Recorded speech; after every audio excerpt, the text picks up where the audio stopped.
muito boa noite, que alegria! Estamos novamente juntos para mais uma edição do Max Sport. Nossos encontros de todas as terças-feiras, sempre 8 da noite, repeteco meia-noite, analisando, discutindo, debatendo, informando tudo o que você gosta do mundo esportivo, com foco maior, logicamente, para os clubes do Rio de Janeiro. É a resenha raiz da televisão brasileira, chegando no seu 6º ano. Já chegou o 6º ano do Max Sport. Obrigado pelo carinho, pela audiência, pelo prestígio e pela força. É isso aí. Sempre oferecimento de Renda TV, comprar para quem aluga é muito melhor. E de Bye Bye Lixo, o melhor saco de lixo do Brasil. Meu querido Rogério Guimarães, nosso diretor, bota no ar os meus mosqueteiros e a minha rainha está aí. Neste dia 17, terça-feira, setembro, primavera chegando. E se a primavera está chegando, o primeiro boa noite é dela. Fala você, Luciana Campos. Boa noite, Mazela. Boa noite, Carlos Borges. O meu boa noite vai para a nação, que ontem teve mais uma notícia ruim. Luiz Araújo está fora por pelo menos 2 meses. Aliás, acho que nem volta mais na temporada, se duvidar. É isso, mas ela tá difícil para o Flamengo. Eu senti até você meio para baixo, senti você meio para baixo. Você tá meio tristonha hoje, Luciana Campos, é impressionante. Deixa eu chamar o Carlos Borges aí, essa dupla rubro-negra aí, se ele está mais alegrinho. Eu ia falar com o Jorge, mas senti ela tão para baixo. Será que o outro rubro-negro também está para baixo? Boa noite, meu querido irmão José Carlos Borges. Boa noite para você, meu querido Ricardo Mazella, você no Max Esporte, ao nosso Jorge Ramos, a nossa querida Luciana Campos. Pensei que quando você falou a primavera, ia me chamar. É primavera para eu cantar a música do Tim Maia. Mas aquele abraço para vocês. E agora 2 coisas me chamam a atenção nesse final de semana. Eles me chamaram a atenção nesse final de semana. Primeiro, o time tricolor das Laranjeiras fazendo a vergonha carioca de perder para aquele time da Alfredo Jaconi, aquele time fraquíssimo que é o Juventude. Novamente perder é um absurdo. E outra coisa, ontem passou um cara dizendo 8 pontos, não dá mais não. É Botafogo na cabeça. Eu falei, olha, que ano passado era a mesma coisa, você falou a mesma coisa para mim. E você viu o que aconteceu. Então tá dado o recado. Uma para baixo, o outro exaltado. Você é o ponto de equilíbrio. Boa noite, Jorge Ramos. Alô, Mazella, boa noite para você. Boa noite, Carlos Borges. Boa noite também a você, Luciana, e a todos que estão ligados aqui no Max Esporte. Olha, no Campeonato Brasileiro há um equilíbrio muito grande, mas nota-se uma decadência do Flamengo, né? O Flamengo é o time que está ali na 4ª colocação, mas visivelmente em decadência por vários motivos, né? Muitos jogadores se machucando, e isso aí é um problema que tem que ser visto imediatamente. Um grande desentendimento também entre o Tite e principalmente o Gabigol. A explicação do Tite para não botar o Gabigol é algo que insistir com o Gabigol é querer jogar o Flamengo num lugar que ele não merece, né? O Flamengo é um grande elenco e passa por uma situação muito complicada. Então, essa questão do momento decadente no Campeonato Brasileiro do Flamengo realmente preocupa bastante, porque é um elenco estelar, né? E isso merece ser visto com muita preocupação e também localizar o que está acontecendo lá na Gávea. Tá certo, então. Programa com Jorge Ramos, Luciana Campos, Carlos Borges e com você, que é muito mais importante. Começando depois do boa noite dos meus mosqueteiros, primeira atração do bloco é games. Você já sabe, quem fala de games é o Paulo Bizarro.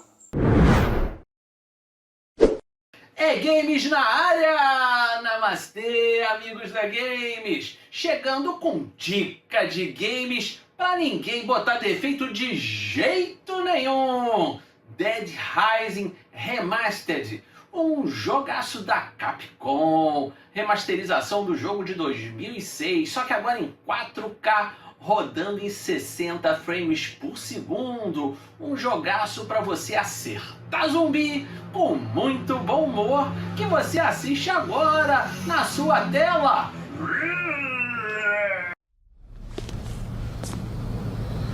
Run! Quick, move! here!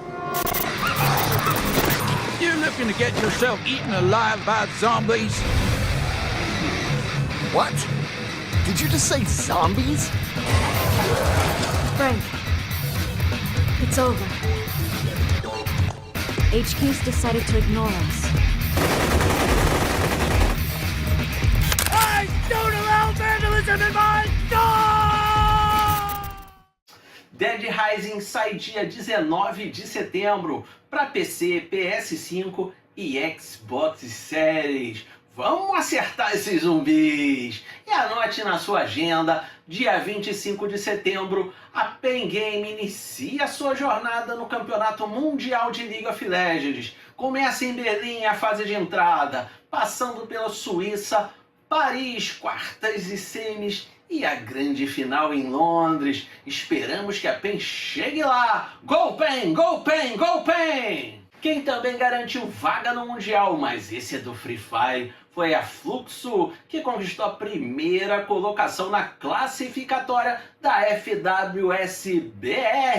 E a partir do dia 28 de setembro, continue anotando na sua agenda, hein? Não vai perder!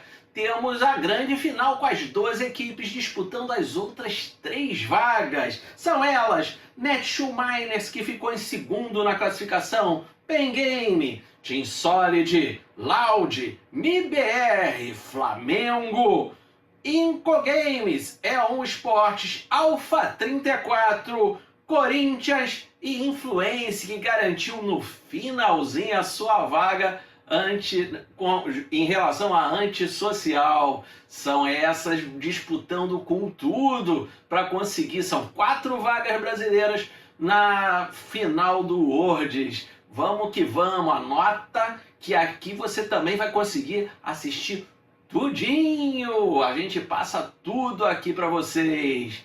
Eu vou ficando mais uma vez por aqui, desejando a todos uma semana abençoada e maravilhosa. Tchau! Obrigado! Valeu, Paulinho! Aquele abraço para você. Tchau, tchau. Valeu, Paulinho. Aquele abraço para você, irmão. Manda um beijo para Ilana, que é uma grande família. Falando em grande família, hora e vez do fisiculturismo com o meu irmão Raul Marques. Todo fortão, todo atlético, ganhando muita competição, com certeza. Fala, Raulzito! E aí, meus bodybuilders?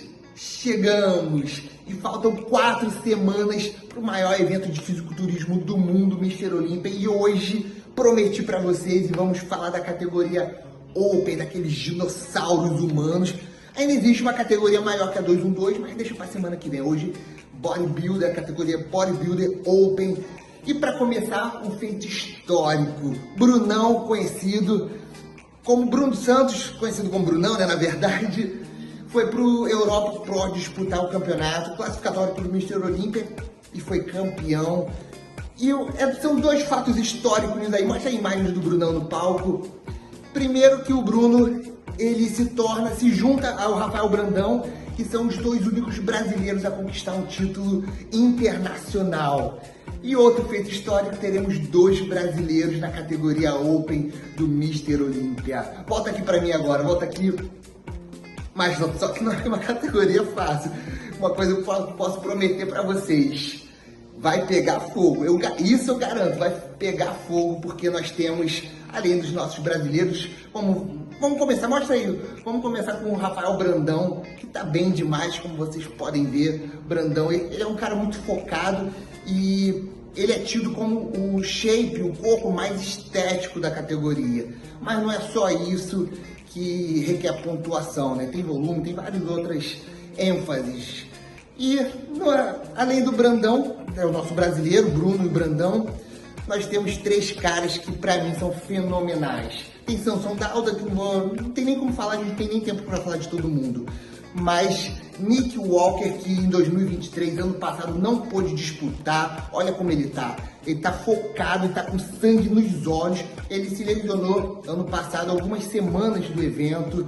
Foi um baque pro mundo do fisiculturismo, porque é um cara que todo mundo quer ver no palco. Além de Nick Walker, nós tivemos o primeiro e o segundo colocado do ano passado, que pegou fogo. Põe aí o Derek Lunsford. Vamos começar pelo Derek Lunsford, que foi o campeão ano passado. Muito bem. mereceu o título, mas é o que eu sempre falo para vocês, são detalhes que fazem o campeonato de fisiculturismo. Não parece, mas é exatamente isso. E ele estava muito bem e conseguiu melhorar ainda mais. Então, um monstro, olha isso, é um dinossauro humano. E o adversário dele, põe aí Hadi Choopan, o iraniano, o cara tá grande demais. Não sei se vocês lembram, ano passado teve uma polêmica, porque o Hadi Choopan foi campeão em 2022, era o favorito no ano passado, perdeu pro Derek e ele não aceitou esse resultado, ele saiu do palco antes mesmo de terminar a premiação, o que não é nada agradável, né? Tipo uma criança mimada que não ganhou, então foi embora, pegou a medalha dele e foi embora. Não aceitou e agora ele vem com vontade de vencer, mudar esse resultado aí. Então volta aqui pra mim. Vocês viram que os dois estão bem demais, são os dois favoritos, os três, na verdade, que o Nick Walker também tá nesse páreo aí. Mas na minha opinião fica entre esses dois e não tem o que eu falar quem vai ganhar, porque os caras estão bem demais e vai pegar fogo, senhoras e senhores. Vai pegar fogo, porque Hadi Choopan ficou chateado ano passado, o Derek provocou, enfim. Isso é o bodybuilder.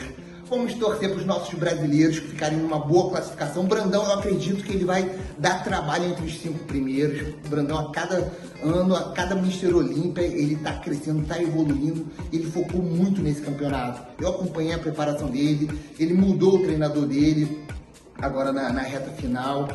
E Brandão é Brandão, né? O Brandão, ele é um cara fenomenal, um cara que veio de uma família humilde, venceu na vida e hoje é referência.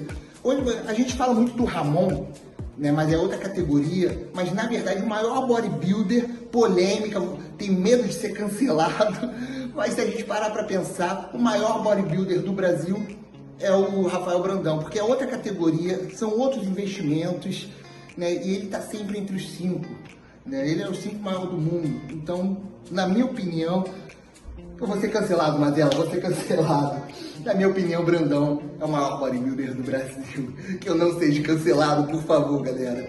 E é isso aí, vamos torcer pro Bruno também, fazer uma boa competição. Os brasileiros também, tá? Nós estamos dominando, tem mais brasileiros na 2-1-2, nós vamos falar semana que vem. E é isso aí, faltam 4 semanas, então não perca essas 4 semanas. E semana que vem estamos aqui no nosso canal pioneiro do esporte que mais cresce no Brasil. Aquele abraço, aguardo vocês. Valeu, Raul!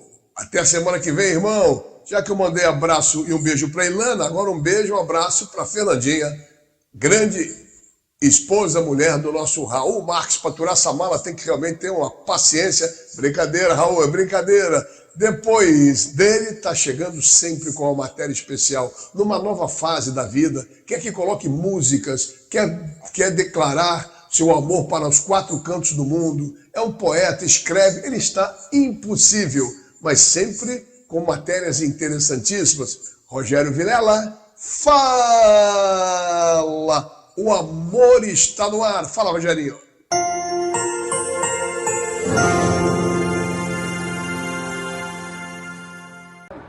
Fala, Mazela, outra fera, Paulinho Shaolin. É, para muitos, o maior back da história do Rio de Janeiro, né? Era um back diferenciado.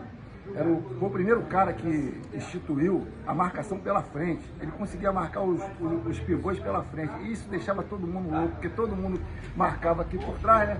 E ele marcava aqui para frente e a bola não chegava no cara. E além disso, tinha uma técnica absurda jogando futebol. E por um azar, né, Paulinho? Um acidente de moto, as coisas não andaram assim muito para frente durante acidentes de motos e de percurso também da profissão do futsal. É isso aí, faz parte. Que eu quebrei a perna também, tive um tumor. É isso aí. Entendeu? Tive um tumor e quebrei a perna logo depois, né? E começou aonde? Começou aonde, Paulinho? Comecei no Grajaú Tênis. Tá falando o quê? Na tua carreira? A minha carreira eu comecei no Grajaú Tênis, na escolinha do Seu Duca. Aí depois fui pro infantil, aí joguei até o adulto lá. O ano que você chegou à seleção brasileira, por sinal, Mazela, Paulinho foi campeão naquela primeira seleção em 1982, junto com o Jorginho, junto com o Carlos Alberto, foram os únicos representantes do Rio de Janeiro naquela equipe que foi campeã do Jackson, no Mundial.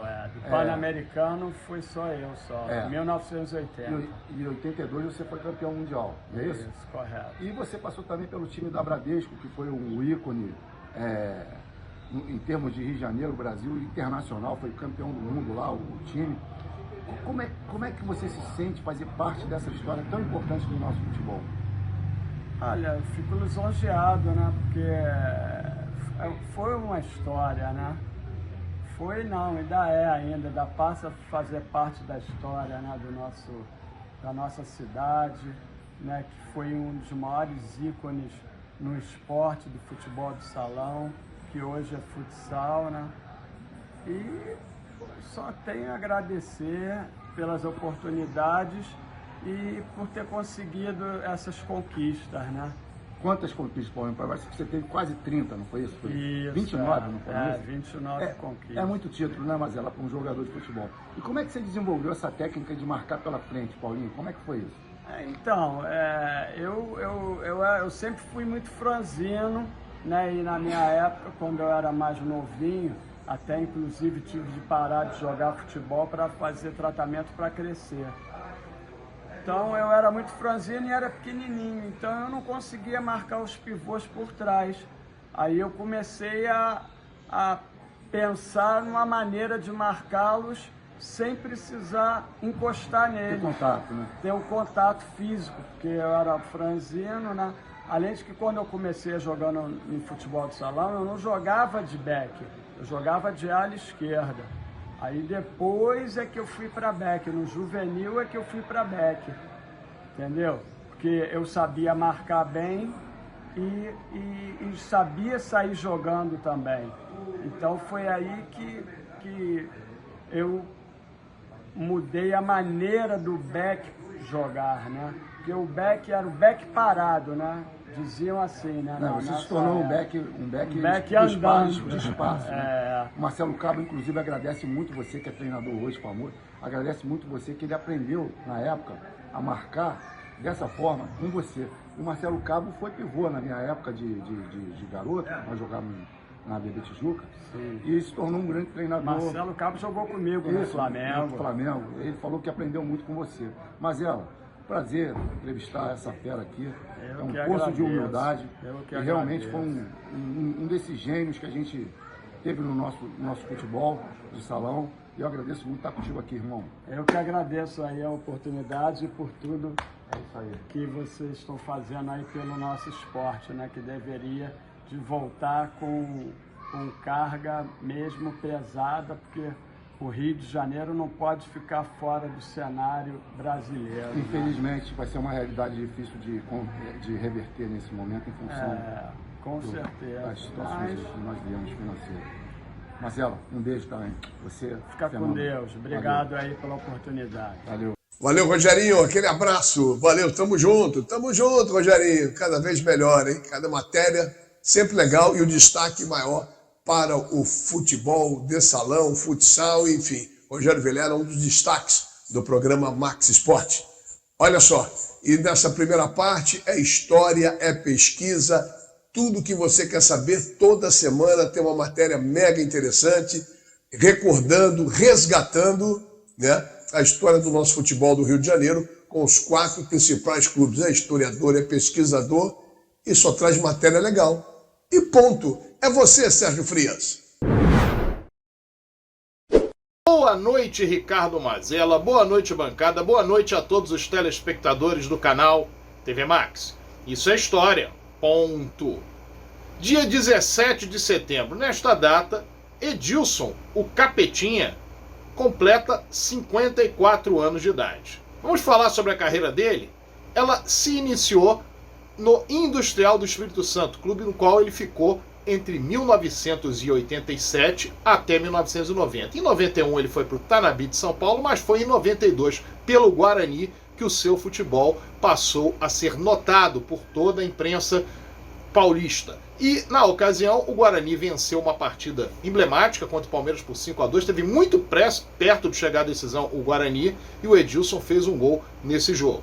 No ano de 1993, ele foi contratado pelo Palmeiras, quando o Palmeiras era patrocinado pela Parmalat, e uma série de grandes atletas foram contratados naquele período. O primeiro gol dele foi contra a Portuguesa de Desportos, um passe do Cláudio, cruzamento do Cláudio ele fez de cabeça, e ele seria um articulador impressionante daquele time palmeirense e faria um dos gols na decisão que tirou o Palmeiras da fila contra o Corinthians, vitória por 4-0 no Morumbi, e ele marcou o terceiro gol da equipe palmeirense. No Campeonato Brasileiro do mesmo ano, na primeira partida da decisão contra o Vitória da Bahia, disputada na Fonte Nova, na Bahia, ele, Edilson, marcou o gol palmeirense que deu uma vantagem enorme para a equipe paulista, que venceria o Campeonato Brasileiro, derrotando no segundo jogo, mesmo vitória por 2-0. No ano seguinte, o Palmeiras campeão antecipado paulista, e o Edilson fez um golaço contra o Corinthians na partida em que era praticamente, ou basicamente, uma entrega de faixas para a equipe palmeirense. O Edilson ainda chegaria a atuar no Palmeiras no ano de 1995, mas em 94 ele foi contratado pelo Benfica, e pelo Benfica fez alguns gols. O registro em vídeo do gol contra o Boa Vista, numa goleada de 4-1 do Benfica sobre o Boa Vista.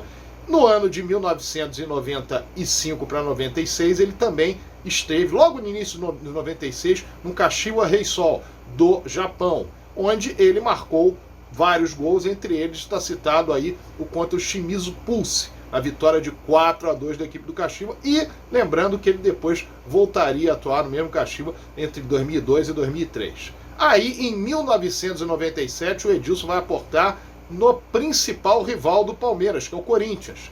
E ele faz um gol importantíssimo que evita, ou que ajuda a evitar, o rebaixamento do Corinthians no Campeonato Brasileiro de 97. Em 98, ele faz o gol, um dos gols do título brasileiro na última partida da decisão contra o Cruzeiro, a vitória corintiana por 2-0, passe do Diney. Em 99, no Campeonato Paulista, primeiro jogo da decisão, o Corinthians vence por 3-0 e num passe de calcanhar do Vampeta, o Edilson faz um dos gols corintianos naquela partida, que seria o primeiro jogo da decisão, o outro seria 2-2 e o Corinthians campeão. No ano de 2000, o Corinthians se sagrou campeão mundial interclubes. E numa partida das mais disputadas, na primeira fase da competição, Edilson marcou um gol sensacional ao dar um drible por debaixo das pernas do zagueiro Karembé, do Real Madrid, e com isso fazer com que o Corinthians naquela partida obtivesse o empate. Aliás, ele fez os 2 gols naquele jogo, e depois o Corinthians seria o campeão mundial interclubes. Em 2001, ele é contratado pelo Flamengo, e no jogo decisivo, o último jogo do Campeonato Carioca, vitória do Flamengo por 3-1 sobre o Vasco, ele faz um gol de pênalti no primeiro tempo e um gol de cabeça no segundo tempo, num passe do Petkovic. A vitória do Flamengo que deu o tricampeonato ao rubro-negro. Logo depois, Copa dos Campeões do Brasil, a decisão foi contra o São Paulo. No primeiro jogo da decisão, o Flamengo venceu o São Paulo por 5-3, o Edilson fez o primeiro gol rubro-negro, após um passe da esquerda, e o terceiro gol rubro-negro no segundo tempo. Com isso, o Flamengo venceu por 5-3, abriu uma boa margem. No jogo subsequente, perdeu de 3-2 para o São Paulo, mas mesmo assim foi campeão. Naquele período, o Edilson participou das eliminatórias da Copa do Mundo pela seleção brasileira, fez um gol importante numa partida contra o Chile, vencida pelo Brasil por 2-0, ganhou de vez a posição para ir para a Copa do Mundo, a condição de ir para a Copa do Mundo, a partir dos amistosos realizados em 2002, fez gol contra a Islândia, numa goleada por 6-1, e depois desse gol do jogo disputado em março, e depois num jogo em maio, o último amistoso da seleção antes da Copa do Mundo de 2002, ele fez um dos gols contra a seleção da Malásia, e fez parte daquele elenco campeão do mundo em 2002. Por outro lado, no Brasil, o Edilson havia acertado com o Cruzeiro, e foi campeão da Copa Sul Minas, pela equipe mineira, no ano de 2002. Voltaria para o Flamengo em 2003 e em 2004 aportaria no Vitória da Bahia. Ele, que é baiano, jogaria numa equipe baiana. E no Vitória da Bahia, o Edilson marcou alguns gols e foi campeão baiano no ano de 2004. Ele teria ainda uma passagem pelo São Caetano em 2005, jogando o Campeonato Brasileiro de 2005 pela equipe paulista, e em 2006 no Clube de Regatas Vasco da Gama, inclusive fazendo o gol que levaria o Vasco à final da Copa do Brasil num jogo contra o Fluminense. Ainda jogou no Bahia e encerrou a carreira no interior do futebol paulista. Ele jogou em vários clubes rivais, Vitória e Bahia, ou Bahia e Vitória, Vasco e Flamengo, e também Corinthians e Palmeiras. Foi um atleta com muito sucesso, com uma carreira de grandes vitórias. Ele teve também a passagem no Al-Ain dos Emirados Árabes, foi campeão da Copa dos Emirados Árabes na ocasião. Teve a passagem, como nós falamos, do Benfica no Caxima Rei Sol, na seleção brasileira. Além de ele ter sido campeão do mundo em 2002, ele foi também campeão da Copa Umbro em 1995. Ele frequentou a seleção por diversos anos. Nós citamos aqui, evidentemente, aqueles anos em que levaram o Brasil à conquista do Mundial, que está também dentro do currículo dele. Gostaram dessa história? Semana que vem tem mais. Afinal, isso é história. Ponto. Valeu, Serginho. Forte abraço, irmão, para você. Forte abraço. Grande Sérgio Frias. A matéria foi legal, foi precisa e ponto. Tá certo. Vamos, bota nessa reta final do nosso primeiro bloco. Bota de volta Rogério Guimarães, a Luciana, o Borges e também o meu querido amigo Jorge Ramos no destaque. Rogério botou. Bota um destaque. Eu vou apresentar. Jorge Ramos, salva de palmas. Bota isso. Troca. Quem vai botar no ar agora? Quem é? A beleza de Luciana Campos e a competência. Tailu, beijo, querida. Salva de palmas. E para ele, com esse sorriso lindo, que encantou Dona Elizabeth. Não, sem beijo para mim, pelo amor de Deus. Aí você, Carlos Borges, salva de palmas pro Borges. Depois do recreio da brincadeira, falar um pouquinho sério agora. Antes de falar do jogo em si, mas que maré do Flamengo, hein, Lu? Que coisa pesada. Todo jogo tem um cara se estourando fisicamente, o músculo não aguentando. Pois é, e agora foi ninguém menos que o Luiz Araújo, que vai ter que fazer uma artroscopia no joelho direito e tem uma previsão de 2 meses fora, não joga na próxima quinta-feira contra o Peñarol, não joga as semifinais da Copa do Brasil, enfim, talvez volte e retorne aí na reta final do Brasileiro. O Flamengo até que nos últimos jogos, mas veio bem, né? Depois da data FIFA, a estreia de Alexandre Gonzalo no domingo contra o Vasco, a mim agradou bastante, ou seja, tem ali opções, mas acabou cometendo um erro, uma falha defensiva, lembrou muito o jogo do Brasil e Croácia, naquela eliminação na Copa de 2022, e acabou deixando 2 pontos sair, apesar de ter feito um bom jogo, de ter amassado, e aqui vai uma crítica à equipe do Vasco, a quem eu reconheço o belo trabalho do Rafael Paiva, mas não dá para conceber um time como o Vasco que entra para não ser goleado. Né? Não pode um time que está nas semifinais da Copa do Brasil achar que sorte sempre com o Léo Jardim, né, e vai conseguir passar. É um calendário que é um calendário muito difícil, são vários jogos, e acaba, mesmo a fisiologia dizendo, né, que o jogador pode estourar, isso não está acontecendo. Agora, deve ter algumas outras coisas que fogem ao nosso conhecimento para que origine tantas contusões. Botafogo também passa por contusões, Flamengo com contusões, Vasco da Gama com jogadores que estão afastados há muito tempo. É um somatório de coisas. E agora vem também uma informação que na Europa vai se aumentar o número de jogos, ou seja, estão imitando o que é ruim, o que vai dar o que falar também, Mazela. Ô Jorge, para fechar o bloco, nós imitamos o que dá errado na Europa. Agora estão retribuindo a gentileza. A gente só imitou o que está lá, o de errado lá fora. A gente não vai ganhar nada, a gente não ganha nada há muito tempo. E se continuar assim, não vai ganhar nada também por muito tempo. Fora uma classificação suada para a Copa do Mundo, espero eu que não tenhamos zebra, né? Que seria uma vergonha de 7 o Brasil não chegar nem entre os 7. Então, eles estão retribuindo o carinho que nós temos com os europeus. Mas com carinho ou sem carinho, vamos dar uma parada, espero que com carinho, na primeira parte do nosso Max Esporte. Daqui a pouquinho, a segunda parte, para falar mais de Flamengo, Vasco, Botafogo, Fluminense, Libertadores. Muito assunto legal para ser debatido aqui na TV Max. O Rio corre para Max.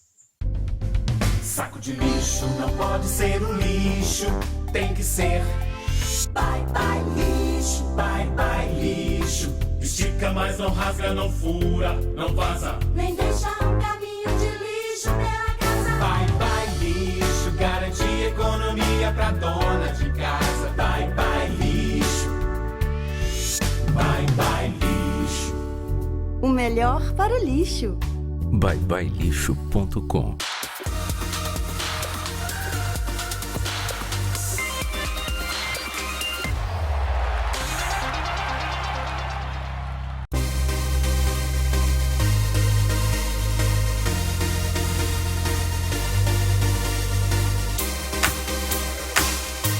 Muito bem, estamos de volta com o Max Sport pela nossa TV Max, no seu 6º ano Max Sport.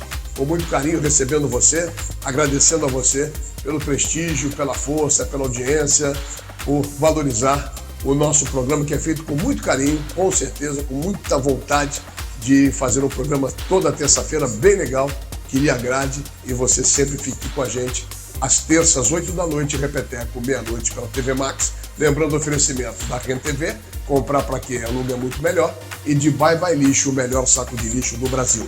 Se você perdeu algum programa do Max Sport, quer ver, quer recordar ou quer saber como é que foi, vai no YouTube, passa lá Max Sport, TV Max, e você tem desde o primeiro há 6 anos, você tem todos os programas feitos pela gente com muito carinho e com muito amor. Bom, olha só, bota de volta Rogério Guimarães, a rapaziada, Matheus, nosso querido Mateuzinho também com a gente sempre, né? Vambora, vamos nessa. O filho da Célia, né, da dona Célia, isso aí. Valeu, Mateuzinho, um abraço, garoto. A edição sempre maravilhosa. Aqui, ó, pegando o gancho, Jorge Ramos, da Luciana no primeiro bloco, em relação ao Vasco da Gama, que ela estava se queixando que o Vasco entrou para não perder. Não foi isso, Lu, que você falou? Foi, Mazela. Na verdade, assim, o Vasco, a gente sabe da limitação do elenco, o Rafael Paiva vai fazendo um grande trabalho com o Vasco, mas a bem da verdade é que o time contra o Flamengo recuou e assim, levou sorte ao gol. É claro que foi pela simbologia do Coutinho, enfim. É claro que para a torcida do Vasco é importante, mas é preciso observar a performance do Vasco dentro de campo. Contra o Atlético Paranaense, na classificação heróica, emocionante, contra lá da Copa do Brasil, ficou ali a cargo do Léo Jardim e também do Verratti. O Vasco precisa ir além, até porque o jogo contra o Galo não vai ser fácil. Por mais que o Galo venha num processo aí de oscilação, mas é um time muito melhor do que o Atlético Paranaense, tem ali, se equipara em termos de elenco, está um pouquinho abaixo do Flamengo, mas não vai ser fácil não. O Vasco não tem como entrar a campo e oscilar um primeiro tempo, jogar bem no segundo tempo, enfim. Tem que ser ajustado, tem que ir para cima. Está faltando o repertório do Vasco e defensivamente deixa muito espaço. Ô Jorge, você acha que um time com deficiência técnica, limitado tecnicamente, que faz uma excelente campanha no segundo turno, o Vasco está em 8º lugar, todo mundo falava que o Vasco iria cair, hoje quem pode cair é o Fluminense. Você tem que, na pilha da Lu, o time tem que jogar, mudar o sistema de jogo para agradar a dona Luciana? Eu acho que para agradar a Luciana vale. O problema é o seguinte, o Flamengo é uma equipe melhor do que o Vasco em tese, né, porque é uma equipe que já está há muito tempo junto, os jogadores se conhecem, grandes investimentos feitos pelo Flamengo. Agora, não soube matar o jogo. O Flamengo teve inúmeras oportunidades para fazer ali um resultado de pelo menos 3 gols no jogo. Se você olhar o jogo, acho que a posse de bola do Flamengo foi 70% contra 30%, se é que foi. O Vasco fez 30%. Mas não dá para jogadores da experiência de Léo Pereira, Fabrício Bruno, fazerem. O Léo Pereira foi cavar uma penalidade máxima, que, a meu ver, não aconteceu, e ficou parado lá, caído, isso aos 42 minutos, praticamente. Depois, uma jogada em que o jogador podia ter sido derrubado ali, numa falta que existe dentro do futebol, aquela falta para parar a jogada, e aquele jovem jogador, o Everton, que entrou, não fez a falta. Ela se ofereceu, o Fabrício Bruno não estava bem colocado, preferiu não combater quem recebeu a bola, voltou e aí deu no que deu. E o gol surgiu ali aos 42 minutos. Foi um castigo para o Flamengo não merecia, mas futebol, merecimento, né? O Bosch citou o ano passado. Quando se fala do ano passado do Botafogo, que foi por merecimento, de repente o Botafogo deveria ser o campeão. Mas não existe merecimento. Jogou mal, perdeu o campeonato. Acabou, virar página, é outra história, né? Mas é isso, faltou ali, nesse momento, talvez um pouco de dizendo o seguinte, bom, vamos segurar, porque está no finalzinho, então a hora de garantir o placar, os 3 pontos. Foi castigado por vários erros no seu sistema defensivo, Mazella. O Bosch vai falar, só acrescentar, meu querido amigo Carlos Bosch, que o cara vai para ataque, ok, vai ficar cavando falta, reclamar, é muita inexperiência de um time rodado, um time cascudo. Mas fala você, Bosch. O Joel Santana dizia, é o momento de furar a bola, né? É o momento de furar a bola, não é o momento de fazer, e bem lembrado pela Luciana, parece muito o jogo do Brasil e Croácia.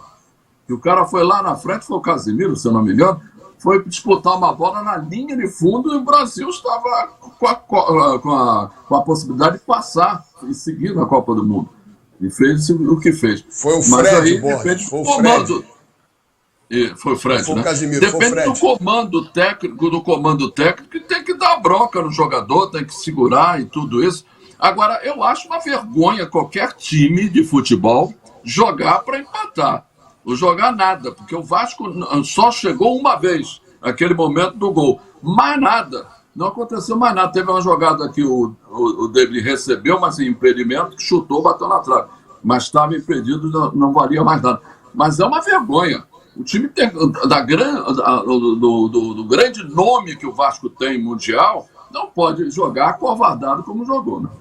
Eu acho um absurdo você e Luciana criticarem o Vasco da Gama, do jeito que vocês estão criticando. Acho um absurdo. Um absurdo. Por quê? Se o Vasco não tem qualidade técnica, vai ter que vir arreganhado para o Flamengo. E o Jorge falou... O Jorge falou que perdeu 300 gols. O Felipe Coutinho não é um jogador de seleção? A questão não é essa. O Verratti é um goleador? Não, a questão não é essa, não. A questão é que, pós-jogo, né, é claro que o gol do Coutinho ganhou uma proporção e apagou um pouco o excelente jogo do Flamengo, que é mais importante, porque nesse jogo, apesar do empate e ter colocado o Flamengo numa situação delicada em termos de pontuação, mas o Flamengo fez uma boa apresentação, engatou em uma segunda sequência, algo que estava faltando, mas a grande questão é um time que, assim, não jogou e não dá para você, de dentro do futebol, de postura. Isso se chama covardia, né? Então, acho para um time que vem fazendo uma campanha como o Vasco vem fazendo, é evidente que não é para se lançar. Porque você não pode se lançar à frente tendo um Flamengo. Mas não dá para você também se acovardar. Não dá para ficar... Se acovardou, não teve competência para atacar. A colocação. Não tinha time para atacar. Não, covarde. Foi covarde. Não chegou no momento lá. Eu acho que assim, você tinha uma limitação, mas você tem ainda, por exemplo, um Payet que ainda não fez um grande jogo. Você tem um Coutinho que, embora tenha feito o gol, ainda não pegou, evidentemente, não entrou no ritmo. Claro que o Vasco tem problemas, principalmente na sua zaga, mas apesar disso, sua zaga até não teve grandes problemas. Assim, foi o que o Jorge falou, e o Jorge falou muito bem. O Flamengo não matou, teve chances para isso. O Flamengo, além de ter posse de bola e passou dos 60%, teve volume de jogo. Mas não teve sorte, não fez. Assim, faz parte do futebol. Mas é preciso fazer uma análise crítica. Mazella, posso dar uns números aqui? Não, vocês podem ir trocando figurinhas. Eu respeito a opinião da Luciana e do Borges, mas o Flamengo, apesar de toda a supremacia que teve, o Flamengo finalizou no gol 3 vezes. 3 vezes, no gol. Tá? O Vasco finalizou no gol 2 vezes. Então, a diferença de finalizações no gol foi mínima, tá certo? 3 para um, 2 para o outro. Agora, calma. Pode bola na trave, meteu 2. Calma, tudo bem. Eu não estou dizendo que o Flamengo do desempenho foi... Eu estou dizendo que a questão das finalizações é muito importante, Muitas vezes o Flamengo domina o jogo e não consegue fazer o gol. Então foram só 3 contra 2. Mas olha só, teve do Pulgar, que ele defendeu, teve do Léo Ortiz. A finalização, por exemplo, Luciana, só um detalhe. O Hugo Moura chutou uma bola. O Hugo Moura chutou uma bola do meio de campo que vale como finalização. Ele chutou do meio de campo e foi na mão do Rossi. Vale como finalização e não é uma senhora finalização. É porque a finalização... Eu não estou dizendo que é senhora finalização ou não é senhora finalização. Eu estou dizendo o scout que aconteceu no jogo. O scout do jogo. Tá certo? Tem um scout do jogo. O Flamengo dominou o jogo, finalizou 17 vezes, só que 3 só no gol. Então não teve qualidade de finalização. É só isso. Agora, eu quero lembrar aos senhores, e lembrar a senhora Luciana, que falou que a distância é grande. A distância não é grande, não. Porque nós temos um jogo a menos, nós, eu e Luciana, que torcemos para o grande time rubro-negro, tem um jogo a menos que pode ser ganho contra o Internacional de Porto Alegre na capital gaúcha e diminuir para exatamente 5 pontos para o líder. Não é tão grande assim. Já vimos coisas como o ano passado que aconteceram. Mas o problema maior hoje do Flamengo são as contusões e não são atuações convincentes também. Eu acho que o Flamengo, por mais que melhore, não tem... Os jogos não têm aquela vantagem absurda que aconteceu no passado. Pode chegar? Claro que ele pode chegar. Mas eu acho que mesmo para 5 pontos ou 8, o Flamengo tem que desenvolver um futebol bem melhor. Porque o Botafogo está melhor que ele, o Palmeiras está concentrado agora só no Brasileirão. São os 3, é Botafogo, Palmeiras e Flamengo. Não sei se o Fortaleza vai ter gás para continuar. Deixa eu lembrar o seguinte, se for por aí... Só o Botafogo está sendo convincente no Campeonato Brasileiro. Nem o Palmeiras... Mas o objetivo não é o Botafogo, que é o líder? O Botafogo é a bola da vez. O Botafogo é o alvo, claro. Não. Eu estou dizendo, o único convincente dos 20 clubes que estão disputando é o Botafogo. Porque o Palmeiras ganhou de 5 do Criciúma. Mas, poxa, também vem oscilando bastante. O Flamengo oscila. O Fortaleza voltou a oscilar. Então só o Botafogo vem jogando o melhor futebol do futebol brasileiro. Mas como disse o seu Jorge Ramos, botafoguense que ele é, disse que é o seguinte, o futebol não é, logicamente, aquela coisa matemática exata. Então o que pode acontecer é o Botafogo ser o melhor, né, em termos de performance e chegar no final o Palmeiras, o Flamengo, o Fortaleza serem campeões e não o Botafogo. Tudo é possível. Marcelo, só vou dizer uma coisa ao Borges, é o seguinte, eu sou botafoguense, mas eu sou profissional, Borges, tá certo? Então eu não boto o coração na frente, tá certo? Eu só quero esclarecer isso para você. Eu acho que o Flamengo tem possibilidades de ser campeão, sim. Eu falei isso aqui, tá? Agora, precisa, né, de alguns acertos que num jogo onde poderia fazer os 3 pontos, deixou escapar os 3 pontos. Então, se jogou melhor, teve mais chance e tal. O final não deu certo, porque perdeu a possibilidade de faturar 3 pontos. É só isso. São eu estou dizendo. Coisas, o Flamengo, desempenho e resultado. Nem sempre o Flamengo é um grande clube, um grande campeão. Ninguém discute isso. É só isso. Bom, dá uma parada aqui, é só isso. Pô, vamos ver quem terá mais garrafa vazia para vender. Isso realmente é bem novo, garrafa vazia. Vamos até a Bélgica, Bruxelas, capital da Europa, trazer nosso querido amigo, querido irmão, Paulo César Oliveira. Paulinho chegando, correspondente internacional, Max Sport tirando onda, há 6 anos Paulinho com a gente também, muito legal. Paulinho, botando você logo para trabalhar, o pontinha do Palmeiras, e deu branco agora o nome do cara lá, o Evandro, como é que é? Bosch, me ajuda aí. Luciano ou Jorge? Como é o nome do pontinha do Flamengo? Como? Estevão, eu falei Evandro. Estevão, olha aqui. O técnico do Chelsea, que é o novo time dele para o ano, estará observando. O que você pode dizer, o que espera, o que é que o Chelsea espera, como é que foi essa contratação, qual é a ideia para começar como titular, para ser emprestado, enfim, como é que você vê a chegada e o técnico do Chelsea já observando o jogador? As minhas saudações a você, Mazela, ao Carlos Borges, ao Jorge Ramos, a Luciana e a todos que através da TV Max acompanham mais um Max Sport. Nós, como sempre, diretamente de Bruxelas, a capital da Europa. A sua primeira pergunta hoje é sobre Estevão, que vai chegar em breve ao Chelsea, da Inglaterra. O Chelsea, que está na 8ª posição, tem apenas 7 pontos, quase que apenas metade do Manchester City, que é o líder da competição. Manchester tem 12, enquanto que o Chelsea apenas 7. Em relação à chegada de Estevão, apesar de vocês aí no Brasil, porque nós aqui na Europa não temos visto muita coisa em relação ao jogador, mas apesar do muito que se fala do Estevão, ele será mais uma peça que pode ser ou não importante, dependendo de muitos fatores. Aí no Brasil parece que não se considera o fator adaptação como sendo importante, mas com certeza vai influenciar e muito. A questão do clima também será uma séria influência ao jogador e a língua claramente será um ponto muito importante e que o jogador tem que tentar aprender rápido. O problema de todo o contexto é que o posicionamento do Chelsea no campeonato e nas últimas temporadas faz com que Estevão chegue na equipe como sendo quase que um salvador, ou um jogador que possa fazer a diferença. Vindo por uma das ligas mais importantes do planeta, será Estevão capaz de fazê-lo? Essa é a principal dúvida. O fator adaptação, em minha opinião, será o ponto mais importante.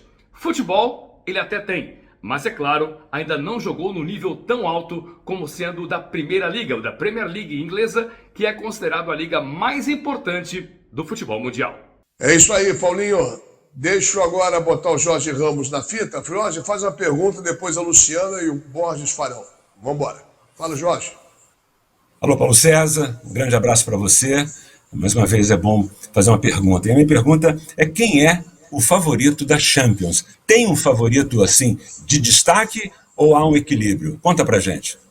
Estimado Jorge Ramos, e começa então hoje a Liga dos Campeões, a Champions League, com um formato diferente e muita expectativa mistura. Afinal de contas, qual será o nível de adaptação dos jogadores, das equipes, e qual será o encaixe financeiro superior que vai justificar a alteração? Eu recordo ao nosso telespectador que não há mais a questão dos grupos, ou seja, os grupos foram substituídos por confrontos diretos, não um playoff autêntico, mas cada equipe vai jogar 8 partidas. E essa é uma alteração crucial. Deixam de ser apenas 6 jogos na fase de classificação para transformar-se em 8 jogos, o que de cara faz com que o encaixe financeiro possa ser maior. Já é maior em termos de entrada na Champions, mas com 2 jogos a mais, obviamente, as condições de ganhar mais dinheiro são muito maiores. Em relação aos favoritos, são os de sempre. O que eu acho que acontece nesse novo formato é a redução de possibilidades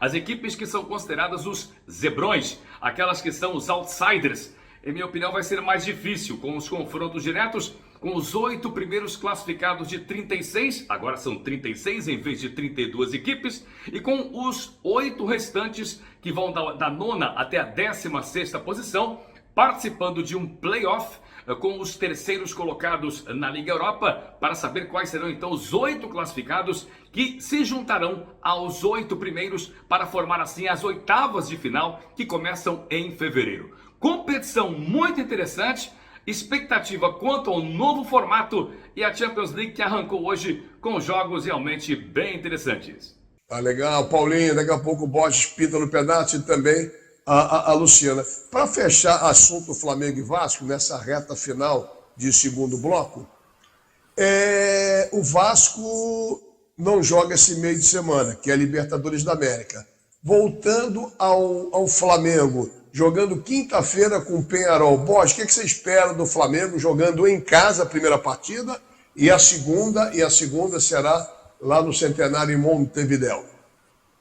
Como aconteceu com o Flamengo nessa Libertadores da América, ele tem que fazer o resultado aqui, mesmo sendo um time a nível do mar, Montevidéu, Estádio Nacional espetacular, que foi palco de Copa do Mundo. Então, o Flamengo tem que fazer o resultado, tem que jogar e fazer o resultado. Se possível, uns 3-0 para ir tranquilo para Montevidéu no dia 26 e se classificar para mais uma semifinal. O Flamengo, é bom lembrar, que o Flamengo é o maior semifinalista da Copa do Brasil também, só para lembrar tudo. Muito parabéns, Borges, parabéns a toda a galera alvinegra, parabéns pelo chegar sempre lá. Não tem ninguém tem dúvida da grandeza, da importância do Flamengo no cenário nacional. Lu, esses desfalques, até que ponto podem prejudicar? Jogadores que chegaram são cascudos, internacionais também, mas você que sempre viaja nas fases finais da competição, você sabe alguma coisa, já pesquisou alguma coisa do Peñarol? Olha, o Flamengo entra, evidentemente, como favorito. Tem aí uma rixa já antiga contra o time do Uruguai. É um time que vai fazer catimba, sabe da força do Flamengo dentro de casa. Como o Borges falou, tem que fazer o resultado aqui. O jogo lá vai ser bem difícil. É claro que a saída de Luiz Araújo, por exemplo, é um problemaço, mas você tem aí o Plata e o próprio Bruno Henrique. Então, se a gente pensar, se ele mantiver o sistema de pontas no Flamengo, ele pode entrar com o BH pela esquerda, o Plata pela direita, ou enfim, o próprio Gerson pela meia-direita, o Plata pela esquerda, e fazer o Bruno Henrique de falso 9, como ele gosta de jogar, né? Enfim. Mas eu acho que, com relação ao Peñarol, é um time difícil, um adversário já conhecido do Flamengo, vai ser peleja, não vai ser fácil, mas eu acho que o Flamengo tem chances de sair com um bom resultado na próxima quinta-feira. Vamos dar uma paradinha no segundo bloco do Max Sport. Daqui a pouquinho chegamos na reta final com o meu irmão Carlos Borges, com minha querida Luciana Campos, a competente comentarista de rádio e televisão, e o ponto de equilíbrio do programa, que comanda com muita maestria na Rádio Roquete Pinto, o seu programa no final da tarde, e a equipe de esportes, Jorge Ramos. Depois disso tudo, já voltamos aqui pela TV Max, porque o Rio corre para Max.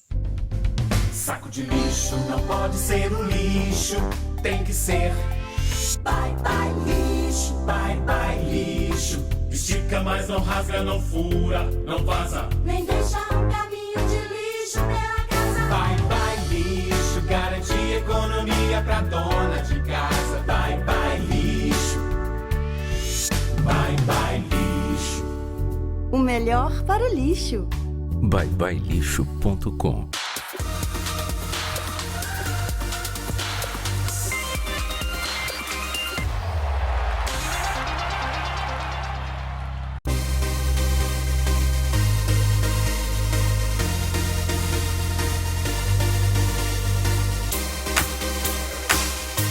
Muito bem, e a reta final do Max Sport. Chegando junto com você, sempre oferecimento de Bye Bye Lixo, o melhor saco de lixo do Brasil, e de Rede TV. Comprar para quem aluga é muito melhor. É a resenha raiz da televisão brasileira nesta terça-feira, dia 17 de setembro. Primavera chegando com tudo aí. Vamos em frente.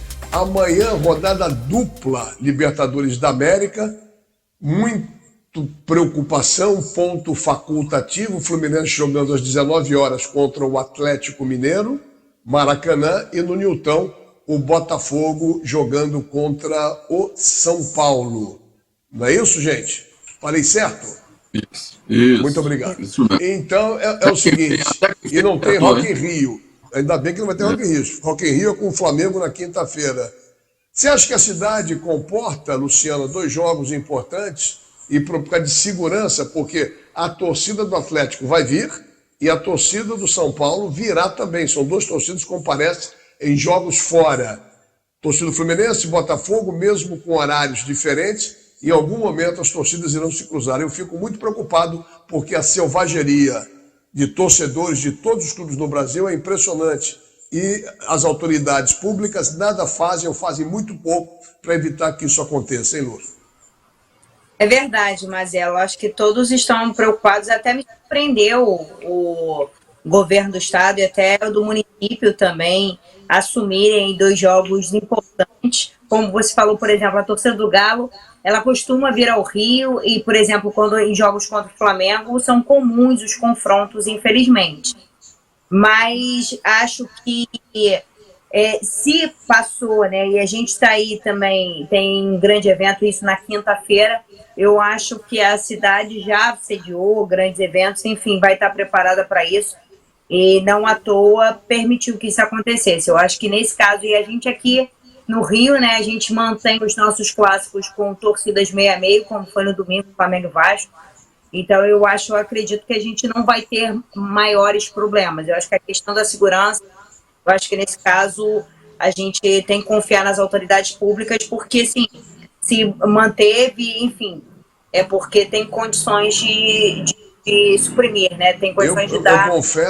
Eu confesso que eu fico preocupado. Não tenho esse teu otimismo, não. As autoridades já mostraram muita incompetência. Eu fico realmente preocupado. Mas, enfim, está marcado. Vamos falar de campo e bola. Você é uma pessoa equilibrada, você é advogada, você milita na área social, mas eu discordo com você com esse sorriso bonito, que teremos essa tranquilidade toda, não, cara. Peço a Deus que eu esteja errado. Flamengo e Vasco, a porrada comeu em vários pontos da cidade, gente internada, são os animais. Se a polícia e as autoridades não chegarem pesados, junto, prendendo, punindo, vai morrer mais um, como já morreram vários, e morrerão outras pessoas. Bom, já dei meu toque em relação a isso. Fluminense e Atlético Mineiro. O Borges deu esse destaque na abertura do programa, da lambança que foi o Fluminense, perdendo um jogo importantíssimo, estava a seu favor, poderia estar 5 pontos na zona do rebaixamento, com um jogo a menos, e por incompetência do seu Mano Menezes, vai mexer mal lá na terra dele, porque mexe mal, fez uma bagunça, e também não só na conta do Mano, não. A falta de ambição, de iniciativa dos jogadores fluminenses no segundo tempo é de chorar. Tem que ter mais vontade. Os caras ganham para isso. O primeiro tempo foi legal, foi muito bom. Segundo tempo o time voltou, esqueceu de futebol e não fez mais nada. E foi pressionando, pressionando, e o Mano, quando mexe, conseguiu piorar o que já estava ruim. Para mim, 50% responsabilidade do Mano Menezes e os outros 50% responsabilidade da falta de iniciativa, de ambição, de vontade dos jogadores. Lamentável o que o elenco do Fluminense demonstrou no Alfredo Jaconi no último domingo. Dito isto, Borges, você quer já continuar esculhambando ou vamos partir para Fluminense e Atlético? Senhoras e senhores do programa Max Esporte, após o chororô do seu Ricardo Mazella, como um grande tricolor que é, chorou, porque trocou mal, porque jogou, mas tomaram 3 vezes o Juventude, 3, tomaram 2 vezes lá no Alfredo Jaconi, mais uma vez no Maracanã. Maracanã foi empate, para sua informação. Foi 2 derrotas e 2 empates. Não ganharam. E outra coisa, atenção, porque do lado de lá tem Hulk e Paulinho, a maior dupla de ataque do futebol brasileiro. Então eu acho que o Fluminense tem que abrir o olho, porque se não fizer um resultado aqui forte, lá na MRV, lá na Arena do Galo, vão tomar um vareio. Então tem que jogar. Eu acho que é o seguinte, o Fluminense é a vergonha do Rio de Janeiro atualmente. Não vou nem responder, porque eu acabo concordando com você, Borges. Não vou nem brigar com você. Não vou nem brigar, porque a maré está tão ruim. Depois de remar do jeito que remou o Fluminense, melhorou muito. Entregar rapadura do jeito que está entregando agora, vai ter que remar. E o detalhe, a rodada do Fluminense para a semana que vem, Jorge, é complicada. Vai pegar o Botafogo 6h30 no Maracanã, no sábado. Ainda quer dizer, então tem esse jogo dificílimo. O Botafogo era para ter enfiado uma sacola no Fluminense no turno, por incompetência do... Chegando aqui, ó. Torcedor do Fluminense está reclamando aqui. Torcedor do Fluminense isso aí deve ser tricolor ligando. Falando mal do Fluminense. Não, calma. Isso. Então é o seguinte, olha só, Jorge, por incompetência do Botafogo, não foi goleado. Agora, semana que vem, até isso, a rodada não favorece ao Fluminense. O Fluminense realmente teve uma atuação completamente diferente de um tempo para o outro, né? E acabou perdendo um jogo inacreditavelmente. E eu acho que eu concordo que houve ali erro dos jogadores e erro também do treinador. Há uma certa empáfia do Mano Menezes e ele não consegue assimilar isso. Agora, como é uma outra competição, é diferente, né? A motivação é diferente. O Atlético Mineiro também não vem de um bom resultado no Campeonato Brasileiro. Isso tem peso, e o Paulinho e o Hulk são excelentes atacantes, mas o Fluminense pode fazer frente, sim, E o futebol, o grande lance do futebol é que muda de rodada a rodada, de campeonato para campeonato. Isso é que faz o futebol atraente. Então, acho que vai ser um jogo equilibrado. Agora, é um jogo para que o Fluminense saia com uma vitória, para que ele possa chegar na Arena MRV com mais possibilidade de classificação. Mas é uma questão em aberto. Eu quero saber quem, naquele jogo contra o Juventude, podia acreditar que o Fluminense tomasse uma virada em 2 minutos que liquidou qualquer pretensão ali. É difícil, né? Como no jogo do Flamengo. Jorge, a segunda virada, hein, Jorginho? A segunda virada em 2 minutos. Copa do Brasil foi isso também. O Botafogo perdeu o Juventude lá também, entendeu? São coisas assim que você fica, pô, como é que pode? Mas são coisas que acontecem. Agora, é importante uma vitória, sim. Pode ser por 1-0, não tem problema não, mas tem que vencer. Ô Lu, para fechar o Fluminense, o jogo de amanhã, às 7 horas da noite, que eu irei transmitir pelo canal do Ricardo Mazella Narrador no YouTube. Você está me vendo aqui, quiser acompanhar, tira o som da televisão e fica de olho na tela ouvindo o Mazella pelo canal do YouTube, Ricardo Mazella Narrador. Se inscreva, dê um like, dá aquela moral pra gente lá. É o seguinte, Lu, o Atlético, como o Flamengo, está em 3 competições: Copa do Brasil, Libertadores e Brasileiro. No Brasileiro não vem bem. Na Copa do Brasil se classificou na dificuldade. Na Libertadores também. Eu acho que pode ser um handicap favorável ao Fluminense. O Atlético não atravessa um bom momento e está na frente e bem, pelo menos classificado nas competições, tirando o Brasileirão. Eu vou te falar que eu estou apostando no Fluminense para cima do Atlético Mineiro, sabia? Mesmo sabendo que em termos de elenco o Atlético Mineiro é um pouco superior, mas eu acho que o Fluminense tem chances, sim, de ficar com essa vaga. Eu acho que por todo o contexto ali da Copa Libertadores, eu esperava, por exemplo, fiz uma avaliação errada do Fluminense com o Grêmio. Eu achava que o Grêmio fosse ficar, e depois da passada do Fluminense, mesmo que com cobranças de pênalti, eu acho que isso deu uma revigorada. E vou te falar, mas ela tô achando, e a minha aposta é que o Fluminense passe. Que é exatamente espero que isso. Acerte dessa vez. Será que você achava que o Grêmio fosse passar e deu o Fluminense? Por favor, Luciana, por favor, o que você vai me aprontar aí? Tá secando, hein, Luciana? Tá secando, hein, Luciana? Bom, olha só, já que você falou, Borges, está secando, seca uma pergunta aí para o nosso Paulo César Oliveira. Eu vou fazer sobre o City Internazionale de Milão.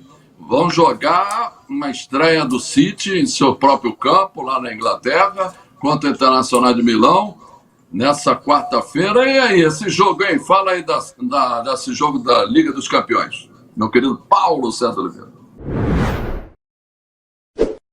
Borges, a gente volta a falar de Champions League. Depois dos jogos de hoje, para amanhã há jogos interessantíssimos. E o principal deles, o mais importante, é o Manchester City enfrentando a equipe do Internazionale de Milão. Sensacional jogo. Esse aí realmente promete, como primeira rodada, um grande confronto em perspectiva que vai ser jogado em Manchester. Um outro jogo interessante, o Mônaco vai receber o Barcelona, e aqui na Bélgica, em Brugge, o FC Brugge vai enfrentar a equipe do Borussia Dortmund, vice-campeão da Liga dos Campeões na última temporada. Depois dos duelos quentes de hoje, amanhã com duelos que prometem também. E a Champions League com uma novidade: nesse ano não se joga apenas na terça e na quarta, mas na terça, quarta e quinta-feira. Os 3 dias de jogos tradicionalmente para as competições europeias serão também preenchidos por jogos da Liga dos Campeões. Valeu,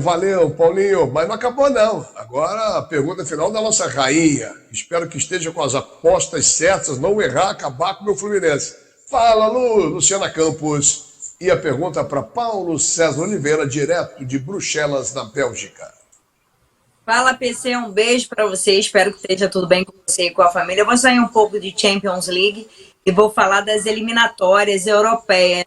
Traz pra gente um pouco como é que tá esse panorama.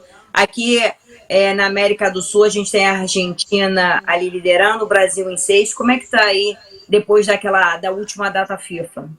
Estimada Luciana, em relação às eliminatórias para a Copa do Mundo de 2026, aqui na Europa as eliminatórias começam apenas em 2025. Até lá, ou seja, até o final da temporada em 2024, os jogos que vão se realizar serão da Liga das Nações, até mesmo a sua final, deixando então para 2025 e também 2026 a concentração dos jogos referentes às eliminatórias para o Campeonato Mundial. Os grupos vão ser formados com o sorteio em breve e claramente a grande expectativa é sobre quais serão os classificados e os mais importantes participantes europeus. Muito embora esse ano, para a próxima Copa do Mundo, como haverá mais participantes, o nível de dificuldade em relação à classificação vai certamente diminuir e haverá mais classificados, como todos sabem, aqui no continente europeu, mas eliminatórias apenas em 2025. É o ponto final por hoje, a gente marca um próximo encontro na semana que vem e, como sempre, direto de Bruxelas, a capital da Europa, a gente fala neste Max Esporte, aqui na TV Max. Valeu, Paulinho. Forte abraço para você. Semana que vem nos encontramos aqui no TV Max, no Max Esporte, para saber das novidades lá do velho continente da Europa. Valeu, Paulo. Um abraço carinhoso, irmão. E que o nosso Fluminense amanhã vença o Atlético Mineiro. Vamos ver como é que se comporta.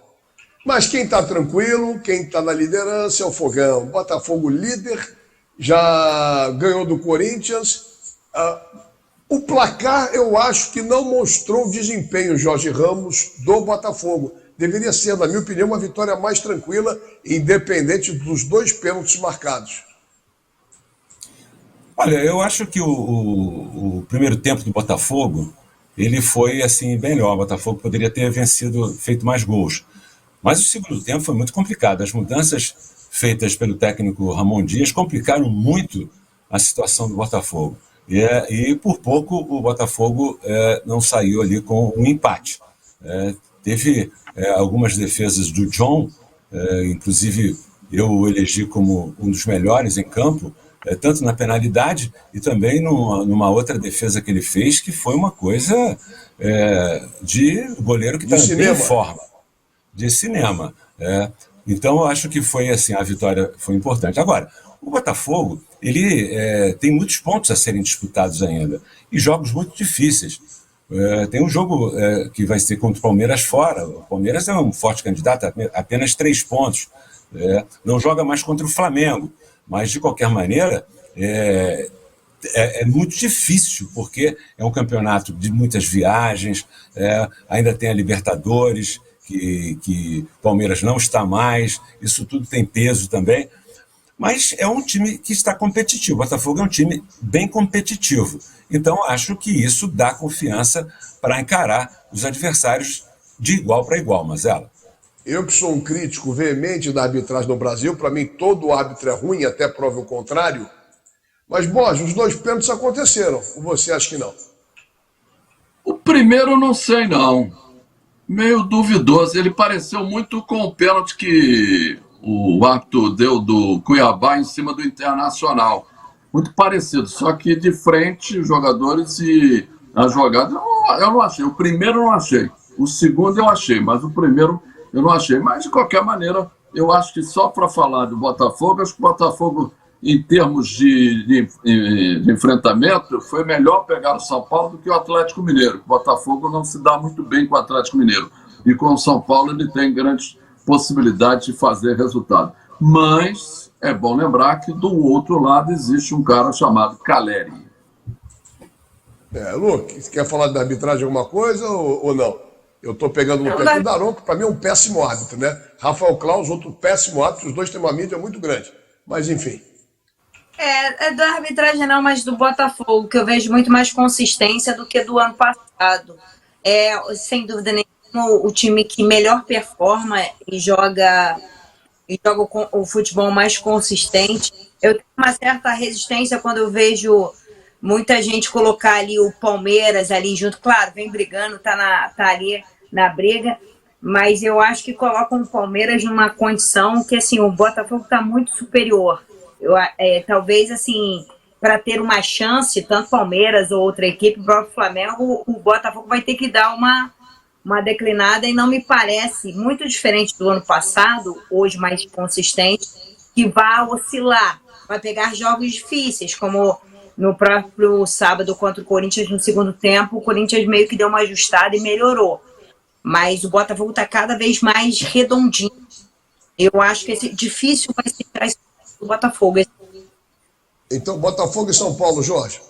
Já que dá uma cortadinha na lua aí, Botafogo e São Paulo, amanhã à noite.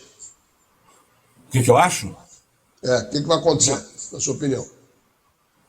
Não, acho que vai ser um jogo dificílimo, né? Eu acho que vai ser um jogo extremamente complicado, né? Vejo o Botafogo no melhor momento que o São Paulo. O São Paulo fez o último jogo do Campeonato Brasileiro, se não me falha a memória, contra o Cruzeiro, né? Fez um jogo bom, né? Um jogo que deu força para essa partida diante do Botafogo. Mas jogando em casa, eu acho que o Botafogo tem em tese, chance maior que o São Paulo, mas tem que fazer o resultado, mesmo caso, né, do Fluminense, mesmo caso do Flamengo, tem que sair com a vitória, porque quando chegar lá em São Paulo vai ser complicado. E o jogo que aconteceu no Campeonato Brasileiro, o Botafogo foi melhor e o jogo foi empatado, foi 2-2, com o empate sendo conquistado pelo São Paulo. O Botafogo estava na frente e acabou sendo o gol feito que deu empate ao São Paulo. Mas eu acho que o Botafogo tem chance de vencer sim e levar a decisão com vantagem para São Paulo. Aproveitando a resposta do Jorge e terminando o programa, já estamos praticamente em cima da hora para terminar, nesta terça-feira, Fluminense joga amanhã, 7 da noite, com o Atlético, jogo de ida da Libertadores. 21h45, acho, não sei exatamente quando começa o Botafogo, pegando o São Paulo no Newton. E quinta-feira, o Flamengo pegando o Peñarol no Maracanã. Lu, para fechar a posição de cada um, quem vai ter mais facilidade ou dificuldade na sua visão? Olha, mais facilidade, teoricamente, o Flamengo, né? Eu acho que o Flamengo vai ter mais dificuldade. Mais facilidade, perdão. Mas eu acho que mais... O Palmeiras não, o Fluminense eu acho que vai ter um pouco mais de dificuldade, mas tem condições de neutralizar o Galo. E o Botafogo? O Botafogo, eu acredito no Botafogo. O Botafogo tem mais time do que o São Paulo, foi o que o Jorge falou, vem num momento melhor. Só precisa, aí é questão de tomar cuidado para não deixar o que aconteceu no jogo de volta contra o Palmeiras, né? Abriu vantagem, tem que tomar cuidado, porque evidentemente o São Paulo é mais time, não mais do que o Palmeiras, mas pode complicar, mas o Botafogo precisa só ficar ligado nessa questão aí da vantagem, preservar essa vantagem, ir para frente sim, mas tomar cuidado aí para não ser pego de surpresa. Bom, Borges, você agora respondendo a pergunta, a participação, para Luciana, Fluminense com mais dificuldade, Flamengo e Botafogo com menos dificuldade, independente da dificuldade do jogo também, né? Para você, o que você imagina? Na ordem, Botafogo com mais facilidade, pelo futebol que vem apresentando, o Flamengo com um pouco mais de dificuldade, mas menos do que o do Fluminense, porque vai ter uma torcida, imensa torcida incentivando o time. E o Fluminense, pelo que está passando, realmente não vejo o Fluminense, infelizmente, vencendo o Galo. Perfeito. E você, Jorge, fechando o programa? Eu acho os 3 jogos extremamente difíceis. Vejo assim o Botafogo jogando em casa com uma possibilidade percentual maior da vitória. O Flamengo me vejo também com uma vantagem maior, um percentual maior diante do Peñarol. E entre o Fluminense e o Atlético Mineiro, eu tenho muitas dúvidas. Não quero ficar em cima do muro, mas acho que é um jogo para empate. Tá certo, então. Quero agradecer Jorge Ramos, Luciana Campos, Carlos Borges. Um beijo para cada um de vocês. Estou vendo pelo monitor aqui em cima. Valeu. E agradecendo a você mais uma vez pela companhia, pela audiência, pelo prestígio na nossa TV Max, com o Max Sport, sempre terça-feira, 8 da noite, repeteco, meia-noite. Oferecimento de Rede TV, comprar para quem aluga é muito melhor. E também de Bye Bye Lixo, o melhor saco de lixo do Brasil. Agradecendo ao Mateuzinho, agradecendo ao Rogério Guimarães e você sempre com a gente, que é o mais importante. Uma ótima semana, ótimos resultados para os clubes do Rio de Janeiro, que meu Fluminense não me decepcione, e nos vemos terça-feira que vem com mais uma edição da resenha raiz da televisão brasileira, o Max Sport. O Rio corre para Max. Saco de lixo não pode ser um lixo, tem que ser bye bye lixo, bye bye lixo. Estica, mas não rasga, não fura, não vaza, nem deixa um caminho de lixo pela casa. Bye bye lixo, garante economia pra dona de casa. Bye bye lixo, bye bye lixo. O melhor para o lixo. byebyelixo.com